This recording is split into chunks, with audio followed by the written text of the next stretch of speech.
পাচ্ছি পুলিশের যে ব্যারিকেড, সেই ব্যারিকেড ভেঙে বেরিয়ে গেছে শিক্ষার্থীরা। গত 4 দিন ধরে বাংলা ব্লকেট কর্মসূচিতে তারা ঠিক যেভাবে ব্যারিকেড ভেঙে বেরিয়ে গিয়েছিল, আজও কিন্তু আমরা দেখতে পাচ্ছি পুলিশের ব্যারিকেড ভেঙে শিক্ষার্থীরা বা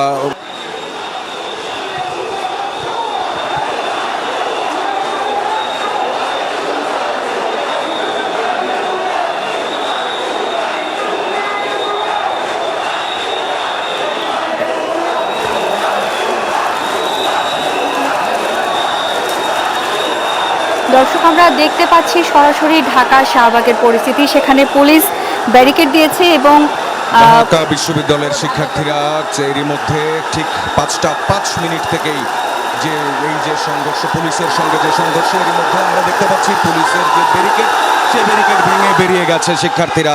গত 4 দিন ধরে বাংলা ব্লকেট কর্মসূচিতে তারা ঠিক যেভাবে ব্যারিকেড ভেঙে বেরিয়ে গিয়েছিল, আজও কিন্তু আমরা দেখতে পাচ্ছি পুলিশের ব্যারিকেড ভেঙে শিক্ষার্থীরা বা বৈষম্য বিরোধী ছাত্র আন্দোলনের শিক্ষার্থীরা তারা শাহবাগ মোড় যে সেই মোড়ে ব্লকেট করেছে। এবং পুলিশের একটি বড় ধরনের যে প্রিপারেশন ছিল, দুপুর 2টো এবং 1টা থেকে আমরা দেখেছি অতিরিক্ত পুলিশ সদস্য মোতায়েন করা হয়েছে, জল কামান আনা হয়েছে, এপিসি স্ট্যান্ড বাই রাখা হয়েছে।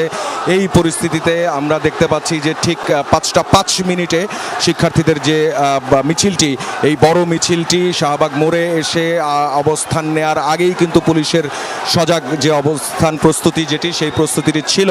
কিন্তু পুলিশের যে ব্যারিকেড, লোহার ব্যারিকেড যেটি আজকে দেওয়া হয়েছিল, এর আগের 4 দিনে যেই ব্যারিকেড দেখা যায়নি, জীবন বিশেষ করে বলা যায় গতকাল কিন্তু পুলিশ এই ব্যারিকেড দিয়েছিল কিন্তু হাতে হাত ধরে, সেই ব্যারিকেড ভাঙা হয়েছিল। আজ লোহার ব্যারিকেড ভেঙে শিক্ষার্থীরা কিন্তু তারা সামনের দিকে এগিয়ে গেল এবং ডানে এবং বামে এখন আমরা দেখতে পাচ্ছি যে পুলিশের যে অবস্থান, ডানে এবং বামে পুলিশের অবস্থান। আমরা একটু নিচে যেতে চাই, আমরা মেট্রো রেলের উপর থেকে, মেট্রো রেল যে স্টেশন, সেই স্টেশনের উপর থেকে পরিস্থিতিটা দেখছিলাম।